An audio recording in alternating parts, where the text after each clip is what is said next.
Si Prince Cherednich ay posibleng hindi lamang isang prinsipe ng Kakin Empire, hindi siya rin ang founder ng Phantom Troop at pasimuno sa pagkamatay ng Kurta Clan.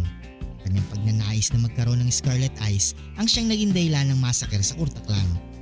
Kilala si Prince Cherednich sa kanyang sadistang personalidad at interes sa mga bagay na kakaiba at brutal, tulad ng pagkakaroon ng Scarlet Eyes. Ang kanyang interes na ito ay maaaring nag-udyok sa kanya na magsimula ng isang grupo na magiging paraan upang makamit ang kanyang layunin. Ayon sa teorya, si Cherednich ang founder ng Phantom Troop at ginamit ang grupo upang makuha ang Scarlet Eyes ng Kurta Clan.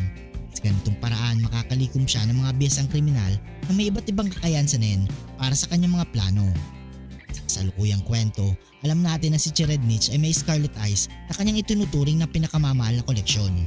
Maaaring ito ay nagmula sa mismong massacre na kanyang iniutos bilang founder ng Phantom Troop.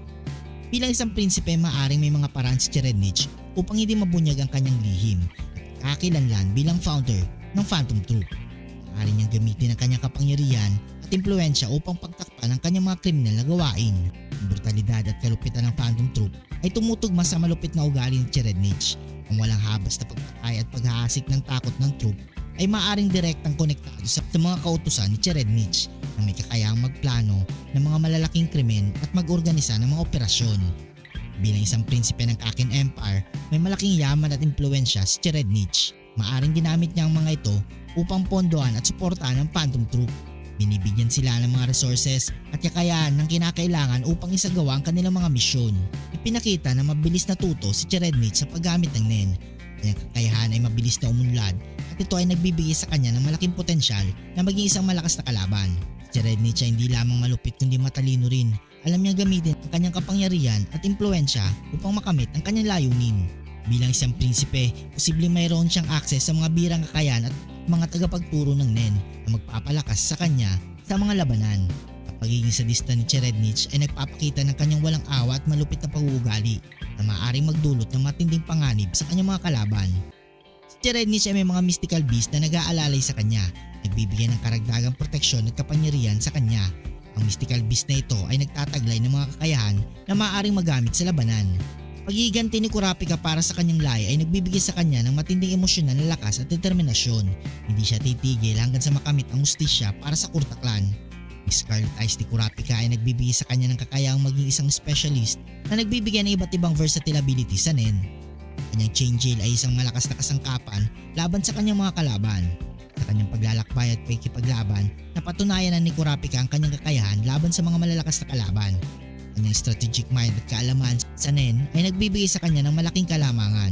Si Kurapika ay naglagay ng kontrata sa kanyang sarili na gamitin lamang ang Chain Jail laban sa Phantom Troop na nagbibigay dito ng dagdag na lakas at bisa. Kung mapatunayan na si Cherednich ay bahagi ng Phantom Troop, magiging malaking bentaha ito para kay Kurapika. Maaring malaki ang potensyal ni Cherednich sa Nen dahil sa kanyang mabilis na pagkatuto at access sa mga birang resources. Kanyang katalinuhan at estratehiya ay maaring magbigay sa kanya ng edge sa laban. Ang mystical beast na nagbabantay kay Cherednich ay nagbibigay sa kanya ng dagdag na proteksyon at kakayahan na maaaring maging mahalaga sa labanan laban kay Kurapika. Ang emosyonal na lakas at determinasyon ni Kurapika para sa hustisya ay nagbibigay sa kanya ng matinding motibasyon. Kanyang espesyal na kakayahan sa Nen, lalo na ang Chain Jail, ay malakas laban sa sinumang kalaban. Ang teorya na si Prince Cherednich ang founder ng Phantom Troop at ang pasimuno ng pagkitid sa Kurta Clan ay nagbibigay ng mas malalim na ugnayan sa kanilang dalawa. Sa laban sa pagitan nila, si Kurapika ay may mas malaking tsansa na manalo dahil sa kanyang mga determinasyon, karanasan at espesyal na kakayahan sa Nen.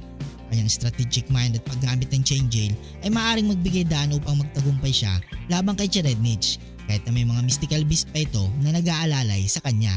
Kung nagustuhan mong video ito, huwag niyong kalimutan mag-like at subscribe and hit notification bell button para updated kayo palagi sa ating video.